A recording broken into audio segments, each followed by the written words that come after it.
Hello everyone, welcome back to just another F1 podcast here on the Apex Motorsport. My name is Richard Smyth and this is Season 2, Episode 7. And today I'm joined once again by Ryan Caldwell. Ryan, we just had the historic Monaco Grand Prix. What's your immediate thoughts after the race? Well, immediate thoughts is congratulations to all the drivers for mostly surviving, no bad incidents this year, which is good, but it was quite a boring race, and I'm pretty sure we'll get into the rest, but that's as much as I'm ready to say. Yeah, the race wasn't best, but it's good to have Monaco back. I know Monaco divides a lot of opinion, but as you said, we'll get into that in a little bit. We'll start off by talking about our F1 fantasy teams. This is something me and you do every time we do a podcast together, and there has been a change for the lead of the F1 Fantasy League. I have overtook Ryan finally. There's only 8 points in it though, Ryan. Are you disappointed you've lost the lead to me, given that you had the top three sewn up last time? Not really, mainly because, I'm second, third, and fourth, and the only reason you genuinely got ahead of me is because you used your turbo driver on the most pointless driver, I'd say, of the race. But yeah, no, I think I have a good fighting chance. I've still three mega drivers to use, so all to play for, I guess. Yeah, I said the last podcast that I was going to be using my Mega Driver on Lewis Hamilton for this race because I thought he was going to get in pole position, and then because it's Monaco, he will win from pole. That obviously wasn't the case, which did mean I did lose quite a few points on Hamilton. He still got 111 points so with my the wild card, so I was happy enough that he would have got 37 points overall. Then the Mega Driver on top of that. I also had Carlos Sainz and Lando Norris, the two podium finishers, and Lando Norris is my turbo driver. So I got 49 points is what he would have got because of the turbo driver. That went up to 98, and I also had Gasly, Russell, and McLaren. Ryan, your main team, the team that's leading the championship, or your second place in the championship now. Talk me through that one again. Yeah, well, I have as my main driver Valtteri Bottas, and well, that didn't go well. And then we have Sergio Perez. That went sort of okay. And I'm really annoyed because I think I said maybe in the last podcast I was on that I was going to think about swapping Sebastian Vettel out for Lance Stroll because Stroll had been doing a better performance than Vettel. And then, of course, the weekend that I decided to swap him out, Vettel goes and puts himself on fifth. Like, you couldn't get any more unlucky than that. But I still have Lando Norris, Pierre Gasly, and McLaren as my constructors, so it was an alright balanced race for me, but heavily on the downside.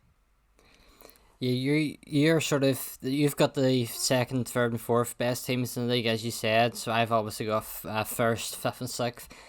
We are sort of ruling out my sixth place team because that's just the World Championship team of World Championship winning drivers. So there's not really much I can change to that.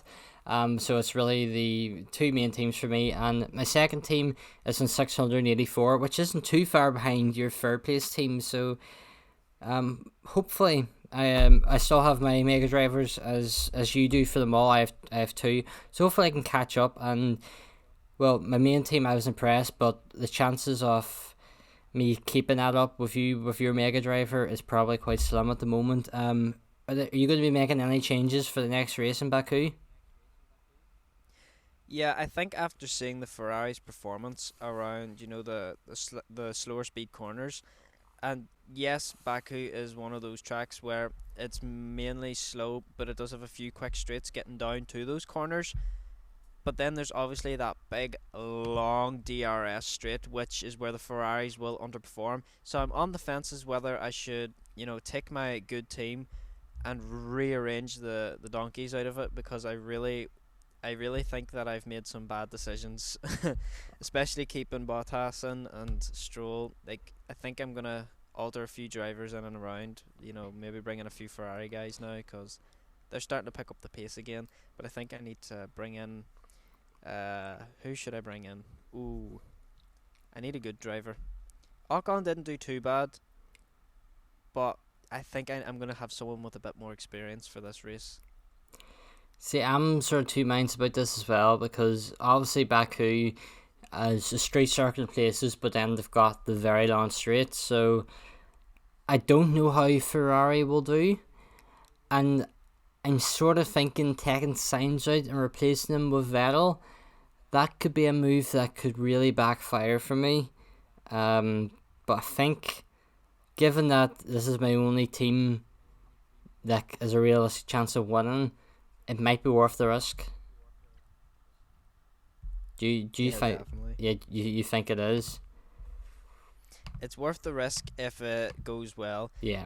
Either way, it's going to be a high-powered thing, and as we know, the Mercedes power unit is better at high speeds, not so much the low-speed corners. So hopefully if Aston Martin get the setup right, when it goes onto that back straight, they can gain a few tenths that, they will fall back on in the corners.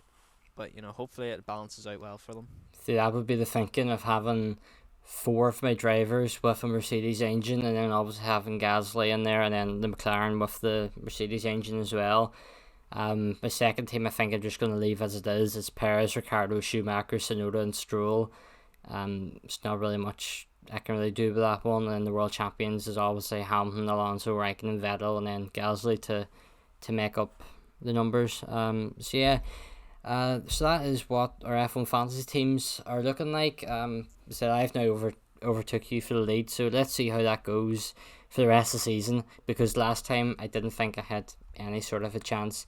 We'll get in now to the Grand Prix weekend, the Monaco Grand Prix weekend, and where Monaco's a little bit different from normal, practice is on the Thursday, so there's no Formula 1 action on the Friday. Which means there've probably been quite a few people who would have missed the practice on a Thursday, that are maybe working and have Friday off. But there wasn't too much happened, nothing that's really overly noteworthy. I think the biggest moment from the practice sessions happened on the Saturday morning when Mick Schumacher crashed, and that obviously put him out of qualifying. Ryan, were you disappointed when you heard that Mick Schumacher wouldn't be taking part in qualifying? Yeah, it was, because that meant that Mazepin was starting ahead of him. But no, Schumacher, little Mick, I think he had quite a chance. The Ferrari-powered cars were a wee bit quicker this weekend, so I think he might have been able to challenge a Williams in qualifying, So it was quite disappointing to see him not have that chance to get that full experience at Monaco. But, he did his best, and as we've seen, he definitely got that Nikita Mazepin boy under control. If Schumacher took part in qualifying, obviously bear in mind the carries, and do you think there was a realistic possibility of him getting out of Q1 this weekend? I don't think so. A lot of drivers did struggle, even Yuki Tsunoda. Yes, it's also Yuki's first time as well as Mick and Nikita Mazepin's. If Yuki's going to struggle and he's in a faster powered car, then Mick was definitely going to struggle in a slower powered car. Yes, it might have been faster in the corners, which is the majority of Monaco, yes, but I don't think he still would have got out of Q1. The reason I'm saying that is because Monaco is famously known for having the smaller teams always sort of coming out and scraping the point all over the place. Jules Bianchi done an impressive run to P9 in Monaco a few years ago. So I was thinking Schumacher, I think he could have, I don't think he could have got a Q1, but I think he might have been able to start ahead of Nicholas Latifi. Yeah, definitely. I wouldn't doubt that in the slightest. Latifi, I don't think he ever got to race at Monaco, because obviously he came in last season, I'm pretty sure, and that was when the whole situation happened. So I think this was his first race as well. So I think Mick might have actually had the upper hand over Latifi. Yeah, these drivers down the bottom of the grid, they haven't had an opportunity to race in Monaco in Formula 1 cars. They obviously had the chance in Formula 2 for a few seasons, and I don't think Formula 3 doesn't do Monaco. It's just Formula 2. So they have had some experience, and obviously with the simulators and stuff it would have helped. But do you think that there's a big difference between driving a Formula 2 car and a Formula 1 car around Monaco that it's so much more difficult for the drivers to adapt and understand this beast of a car on such a short and narrow circuit. It's not so much that the circuit itself is the problem, it's the cars.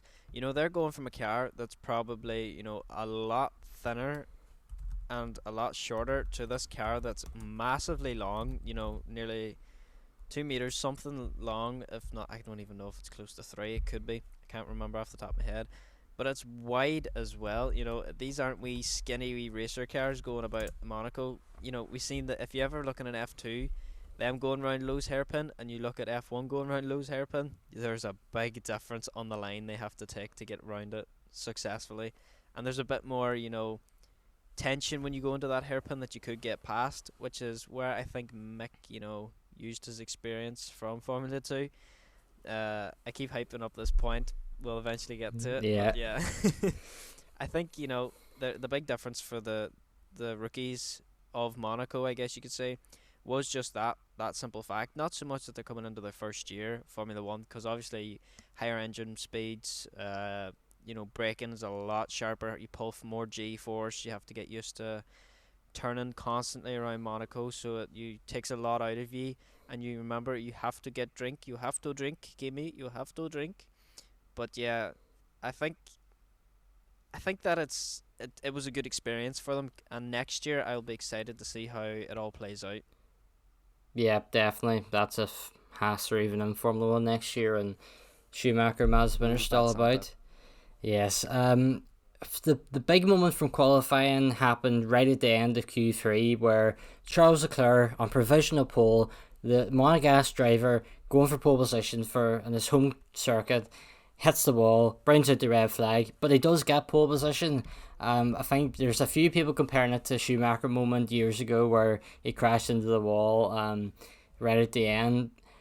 Ryan, do you think that Leclerc would be disappointed that he crashed out, and obviously we'll get into what happened then afterwards, but do you think he'd be disappointed to end his qualifying session in the wall, or do you think he would just been ecstatic claiming this pole position at his home track, and a track that has been difficult for him in recent years? In one hand, I feel as though, ending it in the wall, it secured him that pole. But by doing that, at the same time, he also has left himself uncertain. Like, we've seen him in the post qualifying interviews, and then the pre race interviews and all that just before the race was going. Even when they were on the lorry going around Monaco, like, he was playing it all dulled down. Like, he really wasn't sure if the car was going to end up being fixed in time for him to race. So, you got to compare. Was it worth it? Maybe.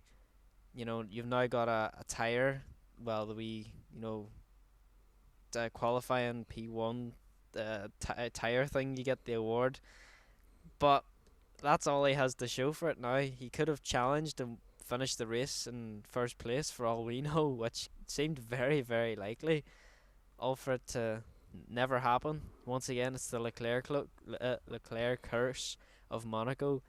That's 3 times he's never got to finish or even start this weekend, the Monaco Grand Prix. Yeah, he has found this track quite difficult. Ryan, do you think there should be a rule that, especially in Q3 or any qualifying session, that if a red flag is brought out, that session should be restarted to allow all the drivers to have a fair opportunity to set a lap time? Or is it just, this is what happens to racing, yellow flags can come out because someone puts it in the gravel somewhere on another track? It's just what happens in motorsport. I think it's going to depend on time with me. If it's the last 30 seconds and it's, you get 10 minutes to do it, if you're going to sit there and dilly-dally and wait until the last moment to set your fastest time, it's really not worth it. We seen that Leclerc got his lap done early, and he went to do his second push, which is when the red flag came out. I think there was like 2 minutes left on the session. But say, I think maybe come, down maybe to, if there's only a minute and a half left, by the time you've restarted the clock anyway, you might just get through that gate to start your lap, and then sure, you're going to end up meeting people who has to go around again anyway, just for that simple fact they've missed the clock. So I think, time does play a big factor. I think if it's about 2 minutes or so, there's no point in restarting it. But if there's like 5 minutes on the clock, or even 4 minutes, yes, restart the session after a red flag. I think your point there, you saying that they have so long to set a lap. I agree with that point, because you have the entire qualifying session, and we've seen this in Formula E quite often, although they have a much shorter time. Drivers will sit in the garage until about a minute and a half before the clock ends to go out and set their lap, and there's been so many times where someone hits a wall and yellow flags come out and everyone else's laps are compromised. So I think they should definitely maximize that time, and potentially they could come up with a system where in qualifying the drivers have two lap times, or their two fastest lap times, and they have to set one the first 5 minutes, one the second 5 minutes, maybe something like that, where if there's a red flag in the second set of 5 minutes, they use the lap times from the first 5 minutes. That is a possibility. It might not work. Teams would probably be quite annoyed if you set a provision of pole lap time in the second part of that session, and your lap time that starts is P6. Do you think that's a reasonable idea, or do you think it's something that the teams definitely would never even consider? I think it should be something to consider. The qualifying format, it's Q3, Q2, well, Q1, Q2, Q3. But what you've said, I do agree with, but I feel as though, why don't we try something a wee bit more different? And by that I mean, like, instead of just having the first session as the 15 minutes, because obviously it's a right scramble with 20 cars in the grid trying to get out of Q1.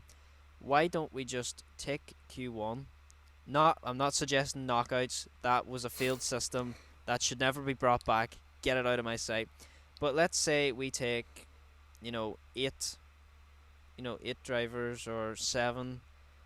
Seven's a good number, because that means it'll be a 7, a 7, and a 6. Why don't we send out 3 groups? They get a cool down lap, a fast lap, an in garage, and then you let the second set of ones go out. So you go out for your warm up lap, your fast lap, into the garage. Second set out, that, and repeat it and do it twice. So you get 2 opportunities with less people on the grid to set your fastest times to get through, and you just constantly carry that through right up until Q3, where yes, there's still going to be 10 cars. Split it into 2 groups of 5, less cars on the track, less things to go wrong. And if things do go wrong, well, it's a lot easier to clean things up and get people back quicker than a whole scramble. What I seen Formula 2 do in Monaco for qualifying was to split the session into 2 groups, A and B, and the way it worked was because their numbering system is, they have an odd and even, there's 1, 2, 3, 4, right down to 24. There is only 22 cars in the grid. 18 and 19 are, I think it's 18, 19 are no longer in use after Antoine Hubert's death. But I think that worked well, because it meant that whoever set the fastest time over both sessions, so the 2 leaders, whichever was faster, set be the right hand side of the grid, so the 1, 3, 5, the odd numbers, and then the others went to 2, 4, 6, and so on. I like that idea, but I don't know if it would work for Formula 1, because it would mean the teams would probably have to decide who their number 1 driver is and number 2 driver is, which, do you think that would cause too much of a problem for teams that don't necessarily run with a 1-2 driver? Because Formula 2 was easy, because you odd numbers went out one group, even numbers went out the other. Well, in terms of Mercedes, we already know who the number 2 driver is. No, not I don't officially. think it would be too hard for. Well, we know what really is happening here. But even if you do look at the teams, we can see who is performing the best and who is not performing so much. Unless you're Aston Martin. In that case, they're both equally as slow as each other. Yeah. And even the Haas, the Haas aren't really going to do much. between Mick and Nikita, they're the two of them's roughly evenly matched. Obviously, George is a faster driver. Actually, Kimi and Giovinazzi would be a That's a hard one bit. to That decipher would because be a tough sometimes one. Kimi's faster sometimes due to his experience, but then Gio just randomly comes out of nowhere, and as I think we're gonna talk about him at some point, but he made Q3 like come on, can you complain that the man did that in Monaco? That's something that doesn't always happen. Yeah, I think if you're looking at the grid at the moment, and you had to split them into two groups, I think the number one driver group, and that's in quotation marks pretty much, it would be probably Hamilton, Leclerc, Norris, Vettel, Gasly, Russell, Schumacher, Giovinazzi, Ocon, Verstappen, which Yeah, I wouldn't there disagree with any of him. there is a few ones that are the Alfa Romeo one, as you said, Alpine as well, or Alpine. I forget which one we're meant to call them. I think it's Alpine. Alpine. It's Alpine. I called them Alpine last time, so I do apologise to them for that. Alonso's obviously their big standout driver, but Ocon is a driver that's performing better, and it's the same as McLaren. Daniel Ricardo is meant to be their big, potentially leading them to a world championship, but it's Norris that is proven to be the better driver. So I think it would, if they done that, it would probably be too toxic. Formula One is too toxic of an environment for that to happen.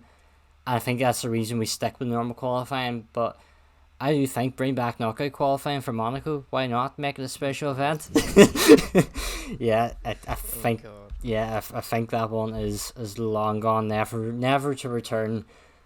Potentially they could do it in Australia in 2024 as a one-off. Here's what we done 10 years ago and it failed. No, even it was 2016, 2026. Let's do it and see how bad it actually was, because they have changed qualifying formats before. But I think we'll move on now to another incident that happened in qualifying. Well, not really incident so much. It was an impressive performance from Antonio Giovinazzi to get into Q3. He's definitely proven his worth this season for Alfa Romeo. Because there was a lot of chat that he might not deserve a space in Formula One, but he's really stepped up his game this year. Do you agree with that, Brian? Yeah, I do think the Italian Jesus, as people calls him, with his big long fancy hair. He definitely has stepped up his game. I think the shock of him maybe being dropped from the team last year in favour of Mick, instead of Kimi going, that blew my mind. I think that gave him a little, wake up call to be like, well, if the guy who looks like he's about to retire isn't getting replaced and they're going to replace me, I need to prove that I'm still a really good driver and deserve my spot in Formula One. Which, to be fair, he has done some quite decent results for that Alfa Romeo car in the past. So I say he's still holding up his credentials quite high. I think he'll do quite well. Yeah, Giovinazzi is a driver who I've always thought he had a bit of talent. I don't think he necessarily had the talent to warrant a place in Formula One. This is his second season. I know he done two races. It's either 2017, 18, maybe even 16 for Sauber when they were called Sauber. He done the Australia and China Chinese Grand Prix. He is a driver that I thought when he done them two races he didn't finish either of them, but he crashed out. But he done well, and I am glad to see him still in the sport, because I think he is an underrated driver and he has got speed, because he does pick up. He's never fighting for podiums or the front of the grid, but that's mainly because of the car. But he is in that Ferrari seat at Alfa Romeo, which I think, if we believe what rumours have been going around, is he is only in that because he is Italian in an Italian team. But the likes of Callum Aylott and when Giuliano Alesi and stuff was in the academy, they weren't brought in place of him. You would think that a company like Ferrari could even pay off Alfa Romeo and go, take Aylott for us because he's a far better driver. So Ferrari might see something in him. Do you think maybe they're just giving him an extra year to potentially step up to be a test driver for them next season and replace him with Ilott, or do you think he's done enough to keep his place and Kimi's the driver that'll be moving on? I think he might have just been able to do enough this, last season and this season to stay. Kimi, I don't know if he will. Obviously, he's going to be interested to see what the car is going to be like next season when the regulation changes come on. But I think he knows that it's nearly his time. People don't really want him there. Like, other fans don't want him there. I don't mind if he's there. I like Kimi. Kimi's fun. But, I think there is a time where you have to realize that for the benefit of the sport and all these junior drivers that are getting held up in Formula 2, maybe even for 2-3 years that have been waiting for a seat, you know, give them the opportunity if you're only just there for fun and not for to compete at the top of your game, which these younger drivers want to do. So that's where I think, Kimi might leave at the end of this season. Not 100% certain on it because it's Kimi at the end of the day. But Antonio, I think, definitely has proven that he should stay for next season. There's part of me thinking Kimi is just enjoying the travelling away, going to different races, and just driving fast cars and having fun. He said it's a hobby for him. He knows he can't win a world championship. He knew that when he returned to Ferrari, he was never going to be fighting for the title. And it's different away because whenever Mercedes and Ferrari were in their big battle, 2017, 2018, even 2019, they were never fighting for the title.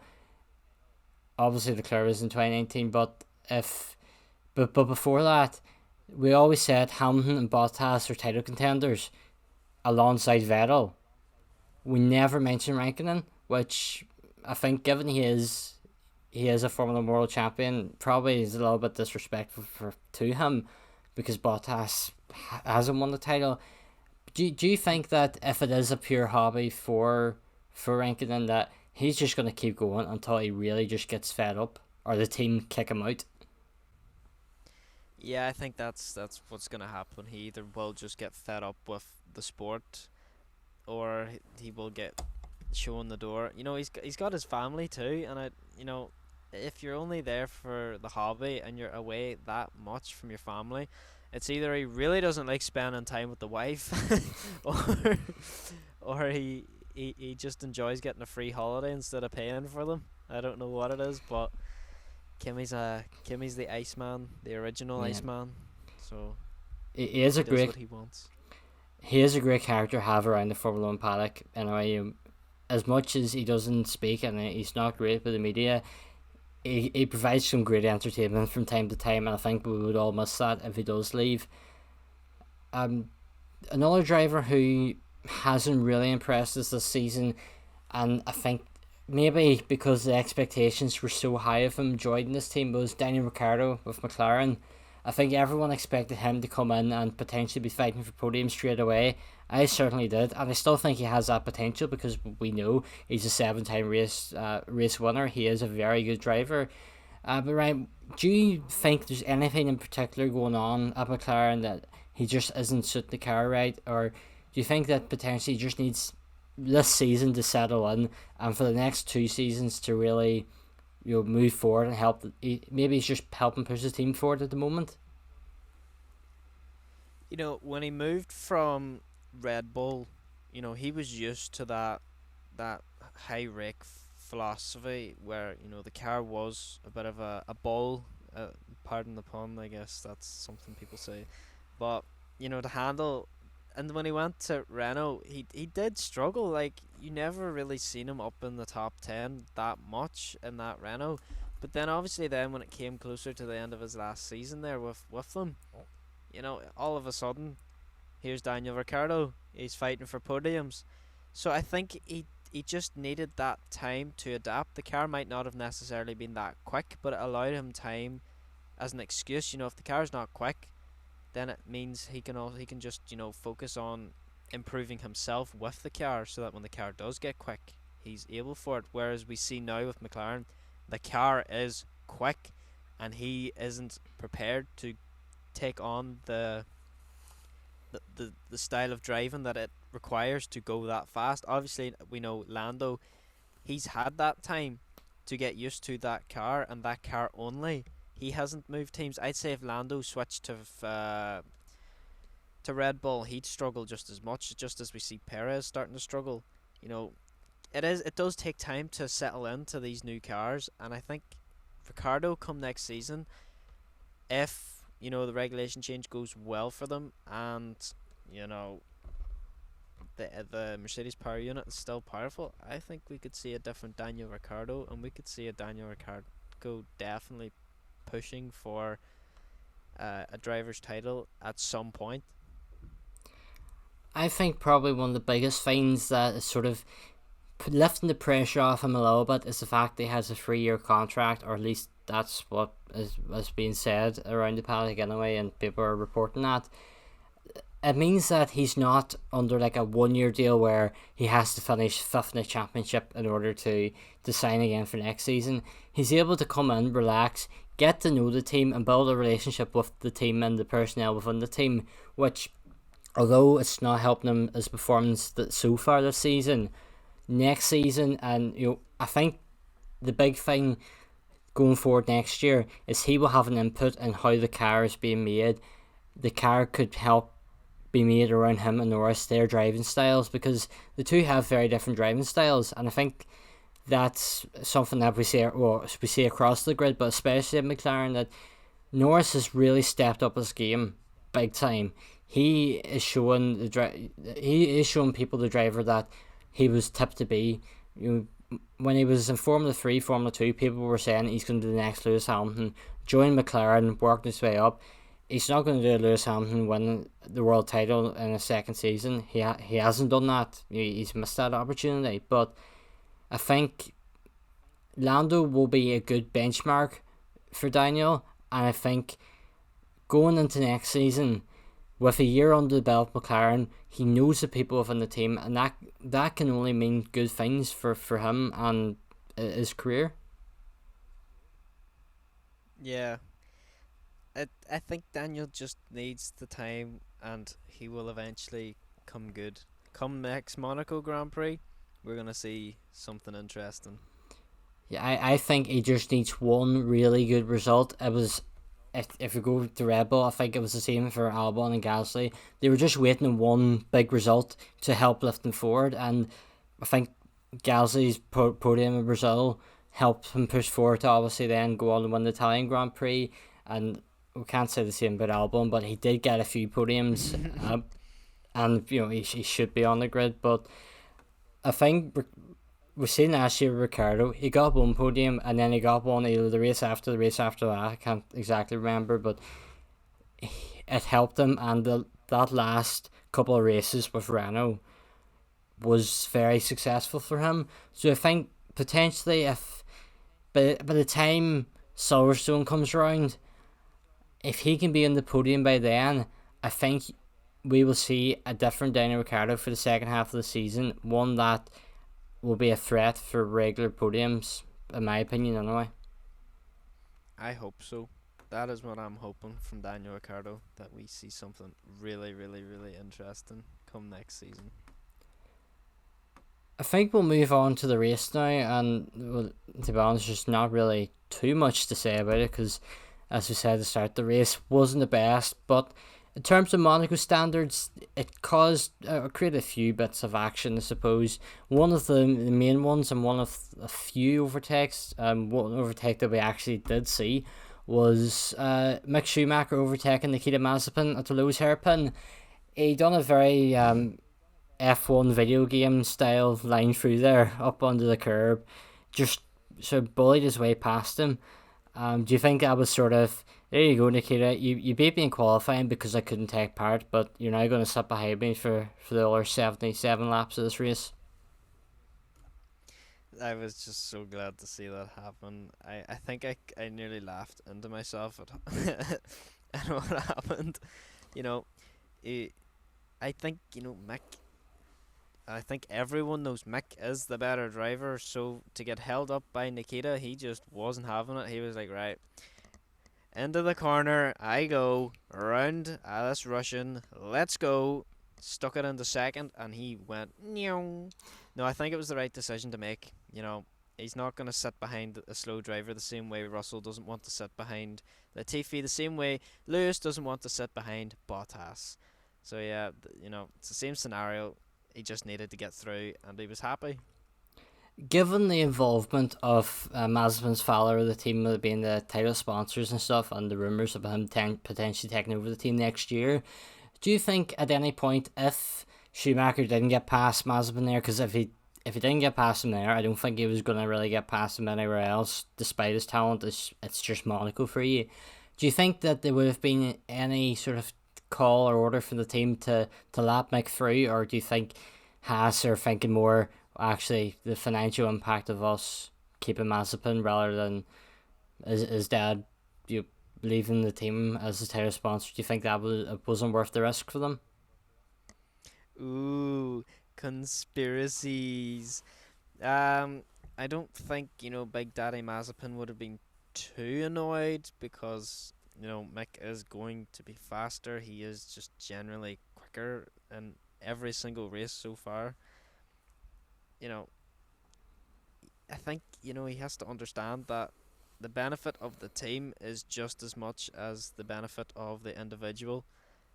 So for him to think, my son needs to be in front or needs to be the best, it doesn't really prove anything. He just needs to get on with it and understand that this is how things are nowadays. He just needs to get on with it.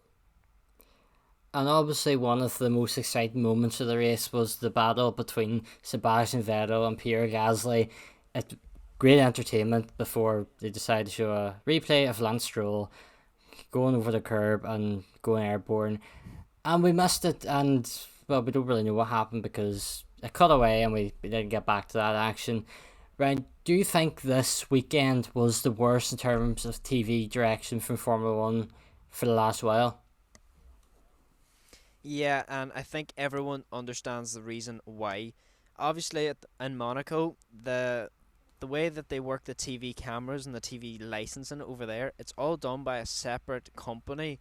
It's not actually organized by Formula One themselves. So when you see all these other good cuts and, switching to the right people at the right time in the races, yes, sometimes it is heavily, pounced upon Lewis and Max most of the time. But at least whenever we're going to watch replays, they don't cut away from the replays just to go see something else. We tried to see the Vettel pass and we couldn't even watch it. They tried to show it twice and it still got cut away. So this is where I think, Formula One just needs to, stick a hand in here and be like, hey, we'll give you a wee bit of extra money. People complained a lot that the TV direction was awful this race. Next year, we're going to take control of this and sort it out properly. I think one thing that Formula One have reacted badly to it is the fact that they're copyright claiming every single person who's using the Lance Stroll, the graphic that was the cutaway. There's multiple YouTubers that have had their content claimed, blocked even by FOM, like for their entire video because of this one clip. And on Twitter, literally every single post that had it up is being blocked the video, which I can understand why, and I know we've had issues in the past with copyright stuff, and it's all fair because companies have to do this. It's their property at the end of the day, but it's how quickly they've reacted whenever there's full races up on YouTube from the 80s, 90s, and they're not even being looked at. So do you think F1 could just be trying to cover their embarrassment this week and just forget about it, move on, and go again in Baku? Yeah, I think, we're going to have a better race in Baku. The camera angles are always really good. Obviously, we've got that lovely memory of Verstappen and Ricardo, going into each other at that time. That was quite funny. But no, I'm excited to finally get into not a better race, but a more interesting race. You've got slow speeds and high speeds all at the one track, instead of just a track that's a medium speed the whole way around on average. We've got really tight tight corners, especially going out round the castle. Mr. I Am Stupid will know all about that. And then you've got the big long straight at the back, which is where most of the overtaking happens going into that turn one. It's so fast. It's a DRS zone as well, so it's going to be even faster. It is insane how that track works, but it is just, I think it's up there as one of my favourite tracks alongside obviously the Netherlands and Belgium. You'd have just realised Netflix were filming Ferrari this weekend, so the Netflix curse continues. Oh no. Ah. Poor Charles. Yeah, I wonder who they'll go to next week. But yeah, that will be an interesting one. We move on now to probably the biggest moment. Well, we didn't even mention, but Charles Leclerc, he didn't start the race because of the crash. Well, he was intended to start the race. Ferrari said the car was fine, and then on the way to the grid, something happened, and he didn't get the start. Right, I obviously didn't get to see the whole build up. I was off covering the British GT this weekend. Down at Brands Hatch, so I was sporadically keeping up with the race at the time. You were watching the start. What happened, and do you think that Ferrari made the bad decision of not replacing the gearbox in the car? The funny thing about all of this is that the issue that he couldn't go onto the grid was he couldn't get out of the garage. Not for the fact that he couldn't drive out. Well, that was the problem. It wasn't even the gearbox. Everything was fine with the gearbox. It was a drive shaft issue. So it was either that the drive shaft had broken, or the bearings in the drive shaft, not the bearings, well, the ball bearings and the joints had broken, or the shaft itself going into the gearbox had broken. Whether that was the problem, there's a few possibilities of what it could have been, or even the bearing in the wheel into the wheel hub. It could have been any of those things to have happened, but it was a drive shaft error, and he couldn't even drive out of the garage. They were literally counting down the clock to when they had to be out to the grid, and it got down to, I think it was about 20 or so seconds whenever they notified the race directors that they want someone over to look at the car because they're not going out. They can't make it in time, which was quite devastating. Imagine sitting in the car, you ready to go, and being told maybe like half an hour before, right, we're on track to go, we're set, we're ready, and then they find a problem and they can't fix it in that time. That would have been just so devastating. So devastating for poor Charles. Yeah, definitely. Well, the key moment that actually happened in the race was the Valtteri Bottas tire issue, the pit stop. That tire that is stuck in the car is still on the car on its way back to Brackley, right? Do you think that was one of the worst moments for Mercedes in recent times, or is it just simply the case there was nothing they could do about that? It was just a freak moment. Yeah, no, if you manage to look recently at the photos that have come out of what the wheel nut of Mercedes looks like compared to the wheel nut that was on there, it wasn't the fact that the bolt was so much cross-threaded, but all the grip, like say the nut, it's a nut's a hex shape. If you have a spanner and you use too big of a spanner, you're going to round the nut. That's essentially what happened. All the wee grips that are on that for where the wheel gun goes on. Now, the wheel gun has almost 3,000 newton meters of torque.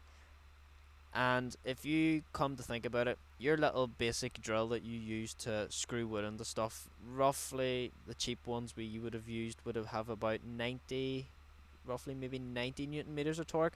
So yeah, that's a lot of torque, and probably a really high RPM because they're air guns. It's mental to think that they hold up so well. Everything's machined in house, as Mercedes has said, but that amount of power going through a wheel nut, he either wasn't fully attached to it when he started, which means he would have sheared off the outside as he was still going on, which means it would have completely sheared all the metal, which is what happened. That wheel nut was as smooth as as anything that I've ever seen. He just kept blasting and blasting, thinking that it was, and they thought it was the gun. They didn't even look at the nut. They thought the gun was the problem, but it was the wheel nut itself. Whether it was cross-threaded that stopped it from coming out fully, and then it got stuck, and that's why then the outer grip on the nut had been stripped, or whether it was just that he applied the gun too early and started it. there's two possibilities of what happened there, but the main one I think everyone's going for is that whoever applied the wheel nut before going to the grid may have cross-threaded the bolt, which is quite funny to be honest. If a professional can cross-thread a nut, then it's okay if I do it. Is the Yeah. way I see it now. See, that's obviously disappointing for Bottas, but I think when you talk about Lewis Hamilton a little bit, just how disappointed were you was with his weekend, or do you think Mercedes let him down with their strategy? I think he asked for it. He's been talking about it for the last 3 years. He wants competition. He wants competition. He gets competition, and he complains. So I don't know what he wants. He asked for competition. He gets competition, and when it doesn't go his way, he cries like a little baby. Yes, he wants to try and break records by going for an 8th title, but this year he's gonna have to earn it. He's been asking for this competition for so many years, and now when it finally comes back at him, it's time for him to either step up his game and be on his A game, as people would say, or it's out the door for Lewis. No, it's not out the door. But you know what I'm saying. Like he's not gonna get it handed to him this year like he has the last two. So interesting times. I think that's really all we have to say of the race, apart from the fact that there was no safety cars, which was a real surprise in Monaco. And you just think it was a case of the drivers knew they can't overtake. They weren't going for any major risks, and they were all fairly sensible, including Mazepin down the back of the grid. Yeah, it was kind of disappointing because we seen last year, not last year, but the year before, 2019, we seen Verstappen have a go at Lewis down at the chicane, and we didn't even see anybody try that this year or even get close enough to try that, which was quite disappointing because that wee bit of rivalry in 2019 was what I was hoping for, but it didn't happen. The most we've seen of overtaking was Schumacher going round Mazepin at Lowe's hairpin, and then Vettel getting the switchback or the switchover from the pit stop. That's all we seen. Him overtaking Gasly going up the hill. That's all the overtaking we really seen that entire race, which was so boring. I was surprised Mazepin didn't either end up in the sea or the swimming pool, to be honest. But everyone thought he was going to bring out the safety car, and he didn't. If anyone was going to bring out a safety car, it probably would have been, and I'm not saying this in a bad way, but it probably would have been Tsunoda. He's little experience, but he also gets very temperamental. So I could see him easily bending it into a wall, getting very frustrated he can't get past anyone. That's very true. One of the biggest battles in, I think, motorsport at the moment is the battle to 100 race wins between Lewis Hamilton and Jonathan Rea. Jonathan Rea is also as a 6-time World Superbike champion, very talented rider.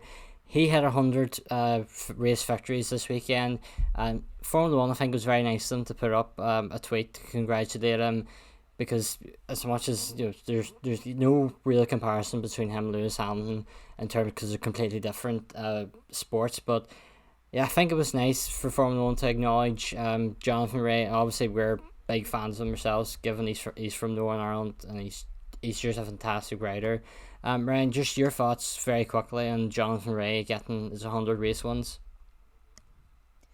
The Ballymoney demand, of course, you can't even say your own country towns yourself. The big Ballymoney man has finally provided the goods. What I mean, finally, he's got. He's done for the last six 7 years. He is the main man in Northern Ireland in terms of international sport. Obviously, we have the other series. We've got road racing, RRI Road Racing Ireland, which is throughout the whole island of Ireland, as people would say. But then you also have the British Superbikes, which is the track side of it, but it's more riders we would know from the road racing that take part in those track races. But there's some road races that just stay road racers, and that's the way it is. But Jonathan Rea is in the elite class. He's taken a bike that is basically a road bike tuned up, and he is absolutely smashing every other rider on that track, and he deserves every single one that he's gotten because he has earned it. Yeah, he definitely has. He's a very good role model for young riders coming through, and he's won the BBC NI Sports Personality of the Year for so many years running. He finished second or third in the main event a few years ago, and he's overlooked every year since, which is an absolute disgrace in my opinion, because what he's doing on two wheels is the same as what Lewis is doing on four. It's He is fantastic. He might not have the most competition, but you've seen the challenges he goes through. The last race where one of the riders was basically fell over, was sideways, and almost knocked him off. He took it in the gravel and he stayed up. So yeah, he is fantastic. And I think for Formula One to acknowledge that, I think is very good, because World Superbikes is often overlooked, and it's a fantastic series. And if you ever get a chance to watch it, it is very enjoyable. We'll round out, well, just before we round out the podcast for predictions, a couple of things this week in Formula 1 history, new thing we started to do at the end of these podcasts.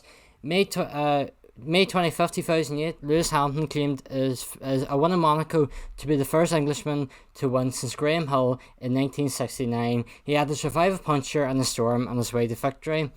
On the 27th of May 2001, Michael Schumacher became a five-time winner in Monaco, and in that race, the Jaguar team claimed the first podium, with Northern Irish driver Eddie Irvine finishing the race in third.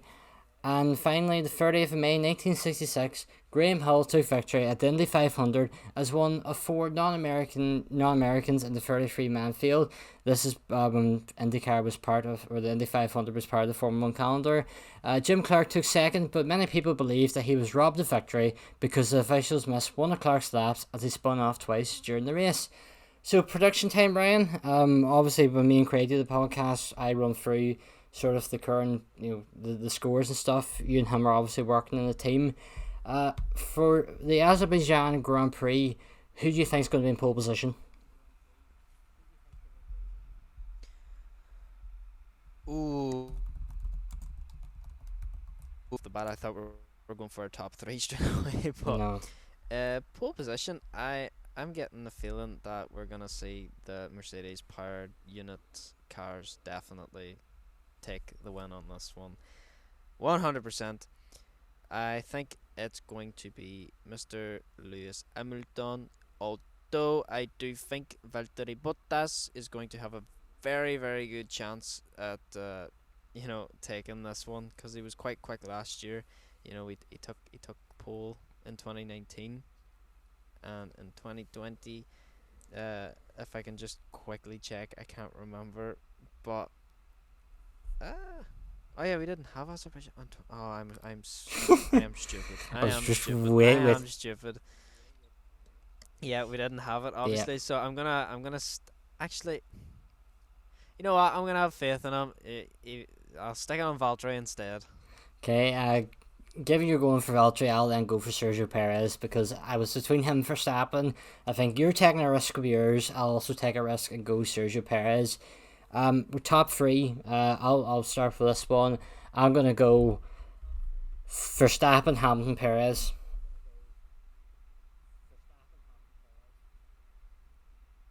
And I'm going to stick with the traditional saying of Ham Verbot. I get a feeling it's just gonna run that way. Yeah, it could Lando be or Ferrari. Okay. And by Ferrari, I mean Carlos Sainz. I think Carlos is gonna have the upper hand over Charles, and I don't know why. I just think he will. Okay, and fastest lap.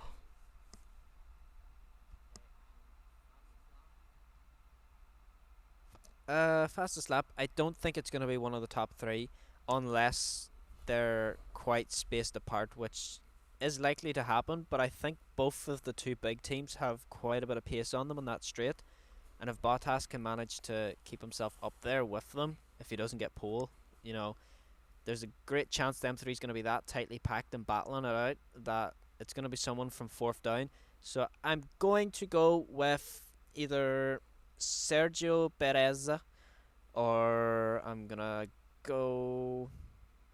Ooh, I'm going to say Charles Leclerc. I was going to say Carlos Sainz, so yeah. Go Charles Leclerc and I'll go Sainz. Actually, no, I'm not gonna go Charles, for the simple reason I just remembered at the straights where you make the most time in your fastest lap. Ferraris aren't fast in a straight line. I'm sticking it with Lando. Fair enough. And surprise of the weekend. It could be anything. It could be a driver in a specific position that you wouldn't expect, or just anything random. The more crazy, Surprise the of the better. weekend. Yuki Tsunoda top 10. I'm gonna go. Only 12 cars will finish the race. And that is very spontaneous. Yeah, that's the first thing that comes to head. If we, if we have a few cars on the wall at the castle, then possibly yes. I can already predict 3 cars that's going to be in that wall. But yeah, hopefully we don't have. I want one car on the wall actually, just to spice things up. We need a safety car around there, because it's funny watching either the Aston Martin or the Mercedes go around there as fast as they can, and they just can't get round the corners as fast as the F1 cars. So that is going to round out this podcast. I think we've done a really good job getting about 50 odd minutes out of the Monaco Grand Prix. This obviously will be going up on all the user platforms. You've obviously already got that as you listen to it. The future ones: YouTube, Spotify, Apple Podcasts, Google Podcasts, I think TuneIn Radio Podcasts, just all your usual podcast platforms. And I will be putting out the links and stuff on Twitter and Instagram and all the usual places anyway. So yeah, Ryan, thank you for joining me for this one. And yeah, to everyone that's listening, it's been an enjoyable podcast, and we hope that you join us again for a review of the Azerbaijan Grand Prix is it a week or 2 weeks? For the Azerbaijan Grand Prix. It is on the 4th, so it is next week. No, it's not. Could it be? This is where this is where the end of the podcast. It's next week. The 4th, next week. It starts from the 4th. So not this next coming Friday. So not this coming weekend, the following weekend. Yeah, so it'll be okay. June the 4th. Okay, yes. So it's not this weekend, it's the following weekend. So well, hopefully you'll join us then on that Wednesday after for the podcast. Yeah. Once again, thank you all so much for listening, and hope to see, or not see you, I say this every time. We hope that you join us again next time. Goodbye.